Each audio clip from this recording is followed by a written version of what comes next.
নতুন সরকার দায়িত্ব নেয়ার পর থেকে রাজধানীর আইনশৃঙ্খলা পরিস্থিতির উন্নয়নের বিষয়টি গুরুত্ব দেয়া হয়েছে সর্বাধিক। তারই ধারাবাহিকতায় মাদক, সন্ত্রাসবাদ ও চাঁদাবাজদের দৌরাত্ম্য বন্ধে রাজধানী জুড়ে চলছে পুলিশের সাঁড়াশি অভিযান। এসব বিষয় নিয়ে গণমাধ্যমের কাছে গত ২৪ ঘণ্টায় অভিযানের বিস্তারিত তুলে ধরেন ভারপ্রাপ্ত কমিশনার মোহাম্মদ সরোয়ার। গোয়েন্দা তথ্যের ভিত্তিতে আমাদের থানা পুলিশ, ডিবি এবং সিডিসি টিম বিভিন্ন এলাকায় অভিযান চালিয়ে ৫৮ জন তালিকাভুক্ত চাঁদাবাজ এবং ৯৪ জন তাদের সহযোগী চাঁদাবাজকে গ্রেপ্তার করা হয়েছে। সন্ত্রাসী চাঁদাবাজদের তালিকা হালনাগাদ করা হচ্ছে জানিয়ে কমিশনার জানান, অপরাধীদের ছাড়াতে যারা তদবির করবে তাদের বিরুদ্ধেও ব্যবস্থা গ্রহণ করা হবে।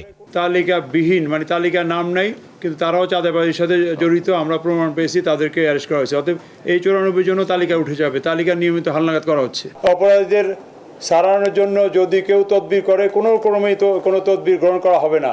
মোহাম্মদপুর এলাকায় অপরাধ নিয়ন্ত্রণে নতুন একটি থানা গঠনের প্রস্তাবও স্বরাষ্ট্র মন্ত্রণালয়ে পাঠানো হয়েছে জানিয়ে পুলিশের এই অধিকর্তা আশা প্রকাশ করেন, চলমান সাঁড়াশি অভিযান অব্যাহত থাকলে রাজধানীর অপরাধ প্রবণতা আরও কমে আসবে। Hasan Zakir, green news, Dhaka.